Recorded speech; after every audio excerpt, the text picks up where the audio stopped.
जो तेनू धूप लगे आवे तमे छाओ बढ़ जावा। मैं अपने आप में एक खास हूँ। मुझे जो भी आज सीखने मिला है मैंने पापा से ही सीखा है। नमस्कार, मैं आरजे आरती और आज एक नई शुरुआत के साथ एक बहुत प्यारी सी बात मुझे याद आ रही है। सुकरात जी ने कहा था कि सफलता के क्या मायने हैं। जब उनसे ये पूछा गया तो उन्होंने उस व्यक्ति को नदी के किनारे आने को कहा और जैसे वो नदी के किनारे आता है वो उसे पानी को नापने की बात कहते हैं और पानी को मापने के लिए जब वो पानी में उतरता है तो उसे पूरी जोर से वो उसे पानी के नीचे दबाने लगते हैं और वो पानी से बचने के लिए बार बार बाहर आने के लिए छटपटाने लगता है।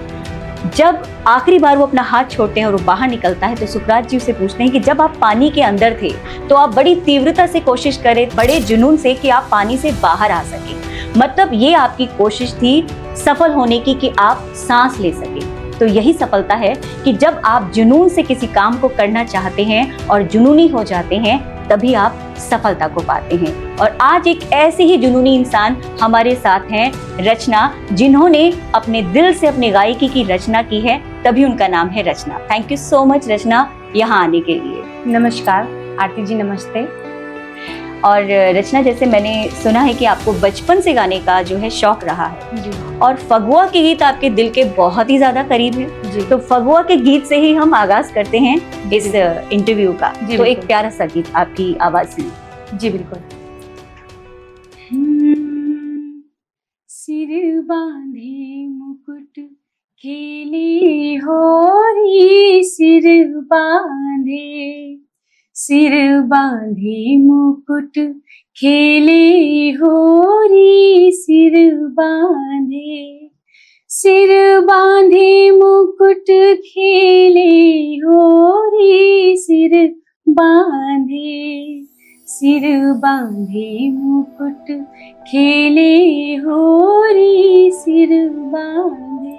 क्या बात है, कितनी प्यारी आवाज है और कितना, मतलब मुझे लग रहा था कि अभी रचना किस तरह से गाने वाली, लेकिन आपने तो मुझे ही मतलब पूरा सरप्राइज कर दिया। बहुत ही प्यारी आवाज है और अगर आगाज ऐसा है तो मुझे पता नहीं है कि आगे आप क्या करने वाली हैं। तो हर किसी की कोई ना कोई प्रेरणा जरूर होती है, चाहे वो किसी भी क्षेत्र में हो। तो आपको गायकी में प्रेरित करने वाले कौन है? मुझे गायकी में प्रेरित करने वाले मेरे पापा ही हैं। मुझे जो भी आज सीखने मिला है मैंने पापा से ही सीखा है। वो छोटे छोटे भजन हुआ करते थे हमारे गांव में, तो मैं उनके साथ जाया करती थी। तो धीरे धीरे मुझे वहीं से इंटरेस्ट आया गाने का। मतलब घर में गायकी का ऐसा माहौल था कि पिताजी के साथ आपको मौका मिलता था और धीरे धीरे मतलब आपने उसको अपना जुनून बना लिया कि नहीं, मुझे गायकी मेरे दिल के सबसे ज्यादा करीब। जी बिल्कुल। तो अब आप गायकी को लेकर क्या सपना देखते हैं, मतलब क्या करना चाहते हैं अपनी गायकी में? मैं गायकी को लेकर बहुत आगे जाना चाहती हूँ। मैं चाहती हूँ कि मेरी आवाज को पूरी दुनिया सुने। अच्छा, दुनिया सुने वो तो ठीक है, अभी तो हम भी बहुत कुछ सुनने वाले हैं आपकी इस आवाज में। प्रयागराज से आप आती हैं और प्रयागराज तो एक महाकुंभ, मतलब कि एक पवित्र स्थान बन चुका है और हम अभी कहते हैं कि जब सूर्य, चंद्रमा, बृहस्पति और शनि एक ही रेखा में होते हैं तब 144 साल बाद ये दिन आता है और आप उसी धरती से हैं। तो क्या आपको मौका मिला प्रयागराज जाने का? जी हाँ बिल्कुल, मैं इस बार गई थी महाकुंभ में और स्नान भी किया मैंने। वहाँ की पावन धरा में जाने के बाद तो मैं उसका वर्णन कर ही नहीं सकती हूँ, कितना सुकून मिलता है वहाँ पे। एक नई ऊर्जा भर जाती है, एक नई भक्ति से इंसान भर जाता है। चलिए, इससे याद आया कि आप श्री राम जी भी आपके बहुत आराध्य हैं, आप उनको बहुत मानती हैं। श्री राम जी तो मेरे आराध्य ही हैं। तो कोई एक ऐसा भजन जो आपके दिल के बहुत ज्यादा करीब हो? राम जी का एक भजन सुनाती हूँ मैं। राम जी से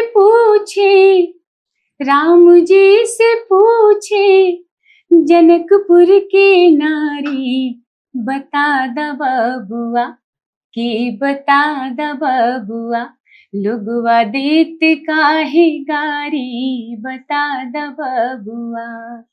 राम जी से पूछे जनकपुर के नारी बता द बबुआ, लोगवा देत काहे गारी बता द बबुआ। बहुत खूब, मतलब इतनी प्यारी आवाज है, मेरा मन करे कि बस मैं मतलब सुनती जाऊं आपकी आवाज। जी बहुत बहुत धन्यवाद। एक चीज और, जैसे किसी न किसी का कोई आइडल होता है सिंगिंग में, संगीत को लेकर, तो कोई ऐसी आइडल हैं आपकी कि जिनकी तरह आप चाहती हैं कि आप बने या जिनसे आपको प्रेरणा मिलती है? मुझे लता मंगेशकर जी बहुत ज़्यादा पसंद है और मैं उनके गाने अक्सर गुनगुनाती रहती हूँ घर में। तो लता जी का ही कोई एक गीत भी गुनगुना दीजिए। लता जी का जाने क्या बात है, जाने क्या बात है, जाने क्या बात है, क्या बात, जाने क्या बात है, नींद नहीं आती, बड़ी लंबी रात है, जाने क्या बात है, जाने क्या बात है।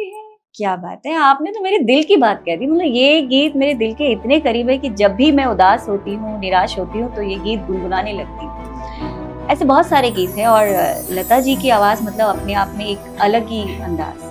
बहुत अच्छी बात है कि आप उनको फॉलो करती हैं, तो मुझे लगता है और आपकी आवाज़ में वो मिठास है, वो कर्कशता जिसे कहते हैं ना कि फील।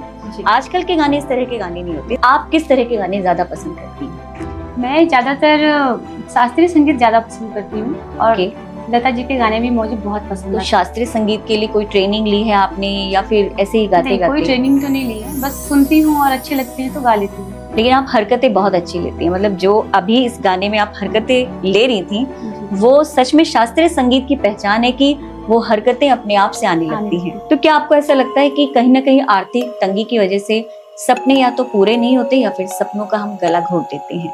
क्या आपके साथ ऐसा हुआ? जी देखिए, क्या होता है कभी कभी इंसान परिस्थिति के हिसाब से काम करता है। हमारे साथ कैसा था कि हम 6-7 बहनें थे, तो हर एक का सपना करना पॉसिबल नहीं था। तो कहीं ना कहीं मैंने भी उस चीज को अपने अंदर फील की और वो मैंने वहीं पे दबा दिया अपने सपने। मतलब घर की ऐसी परिस्थितियां थी, आप 5-6 बहनें थी और हर किसी का कोई ना कोई सपना था। जी, तो इसलिए आपने कॉम्प्रोमाइज कर लिया मैंने। लेकिन आज आप उभर के आ रही हैं, मतलब कहीं ना कहीं कोई सपोर्ट है जिसकी वजह से आज अपने उस जो छूट गया था सपना आप उसे पूरा करना चाहते हैं। तो आज कैसे ये बदलाव आ गया? कई बार ऐसा होता है कि हम कहते हैं कि शादी होने के बाद सपने जो हैं पूरे नहीं होते, तो क्या आपके साथ ऐसा हुआ? जी बिल्कुल नहीं, मेरे साथ ऐसा नहीं हुआ है। ये धारणा गलत है कि शादी के बाद इंसान के सपने नहीं पूरे होते हैं। मुझे तो लगता है कि जैसे सपनों में एक नई उड़ान आती है। अगर आपका पार्टनर अच्छा है तो मेरे हस्बैंड मेरा पूरा सपोर्ट करते हैं और वो चाहते हैं कि मैं आगे बढ़ूँ। ओके, मतलब ये जो पूरा सपोर्ट सिस्टम है वो आपके हमसफर का दिया है। कहीं ना कहीं आपने प्लेटफॉर्म पे गाना गाया होगा, तो क्या कभी ऐसा मौका मिला? इतने सारे रियलिटी जो शोज हैं हमारे, सारेगामापा है, इंडियन आइडल है, कभी यहाँ पे मौका मिला आपको? हाँ, मुझे एक बार ऐसा मौका मिला। उस टाइम पे इतना सोशल मीडिया टाइप का वर्क नहीं हुआ करता था, वो छोटे वाले फ़ोन चलते थे उस टाइम पे। हाँ हाँ। तो उसमें सोनी चैनल पे इंडियन आइडल का ऑडिशन होने वाला था, तो उससे मुझे मैसेज आया, तो हमने वहाँ पे फॉर्म भरा। उसके बाद 2013 की बात है ये, मैं इंडियन आइडल का ऑडिशन देने गई लखनऊ पे। ओके, फर्स्ट राउंड तो मैंने कर लिया, सेकंड राउंड में मेरा सिलेक्शन नहीं हुआ। तो कहीं ना कहीं उसकी वजह से भी मैं थोड़ा उदास हो गई। नहीं, लेकिन वो भी एक पार्ट ऑफ लाइफ है। लेकिन आप पहले राउंड तक गए, ये भी बड़ी बात है, और आपने वो जुनून रखा कि नहीं। और मुझे लगता है यहाँ से आपकी एक नई उड़ान शुरू होती है, क्योंकि उस सफ़र को आपने 2013 में शुरू किया लेकिन कहीं छोड़ दिया, और अब ये 2025 है, मतलब यहाँ से आपकी एक नई शुरुआत है। तो ऐसे ही आप आगे बढ़ें। इतने सारे गायक होते हैं, इतने सारे कलाकार होते हैं, इतने सारे टैलेंट्स होते हैं, हर किसी का एक खास बात होती है। आपको क्या लगता है कि आपकी गायकी किसी से किस तरह से अलग है? क्या है आप में जो खास है? मैं अपने आप में एक खास हूँ। क्या बात है? मेरी गायकी अलग है क्योंकि मुझे भक्ति गाने ज़्यादा पसंद है। ओके। और मैं किसी से अपना कंपेयर नहीं करती हूँ, मेरी आवाज़ अलग ही है। और ये सही बात है कि इंसान की जो आवाज़ है, इंसान का जो टैलेंट है, उसे उसी टैलेंट पे काम करना चाहिए। हमारे बहुत सारे ऐसे गायक हुए हैं जिन्हें कुछ ना कुछ नाम दिया है हमारे फिल्मी जगत ने। तो कुछ नाम मैं मतलब बोलना चाहूँगी, कुछ उनके जो टाइटल्स हैं, और आपको किन के लिए वो बात कही गई वो आपको मुझे बताना है। स्वर कोकिला, लता मंगेशकर जी, रैप किंग, बादशाह, मेलोडी किंग, किशोर दा, शहंशाह तरन्नुम और हिंदी फिल्म के तानसेन। रफी जी, क्या बात है। आधुनिक रफी, सोनू निगम जी। ग्रेट। मतलब गायकी में आप मतलब शौक रखती हैं और गायकी को बड़ी बारीकी से सुनती भी हैं, ये सबसे बड़ी बात है। अच्छा, आपने मुझे बताया कि लता जी आपके बिल्कुल दिल के करीब हैं, और आज के टाइम पे अगर दोबारा अगर मैं कहूँ तो आपके दिल के करीब जो दूसरी गायिका आती हैं वो श्रेया घोषाल जी हैं, तो उनका कोई गाना गुनगुना दीजिए। हाँ जी बिल्कुल। पीहू बोली पिया बोली, क्या ये बोली जानू ना, जिया डोली हौली हौली, क्यों ये डोली जानू ना। तो इतने सारे गीत आप गाती हैं, तो कोई ऐसा क्षेत्रीय भाषा जिसे हम कहते हैं, कोई ऐसा गीत क्षेत्रीय भाषा का जो आपके दिल के करीब हो? क्षेत्रीय भाषा तो हमारी अवधी है। ओके। हाँ, अवधी में तो अभी मैंने आपको बहुत सारे गीत जो सुनाए वो अवधी हाँ, हाँ, भाषा हाँ। भोजपुरी बोलते हैं। ओके। भोजपुरी भाषा में तो बहुत सारे गीत सुनाए मैंने। एक और सुना देती हूँ आपको मैं। चलिए। मन की सवरिया बन गई ला तू, चुपके से का कैला तो, क्या बात। तोहरे सिवा कुछ भी ना सुहार, डाल दिला परेशानी में, गजब की रोग लगा दिहला ए राजा हमके जवानी में। क्या बात है, गजब गजब गजब। मतलब बहुत प्यारी आवाज। मैं जितनी बार सुन रही हूँ ना, मुझे बार बार ऐसा लग रहा है कि मैं इस आवाज को सुनती ही रहूं। तो इंडियन आइडल के कंटेस्टेंट थे रीटू रीवा। मतलब सिलेक्शन उनका नहीं हुआ, लेकिन ये गाना उनका मिलियंस में हिट गया, और वो गाना मेरे दिल के बहुत करीब है। मैं चाहूंगी कि आपकी इस प्यारी सी आवाज में वो गाना आप गाएं मेरे लिए, जे तेनू धूप लगे आती।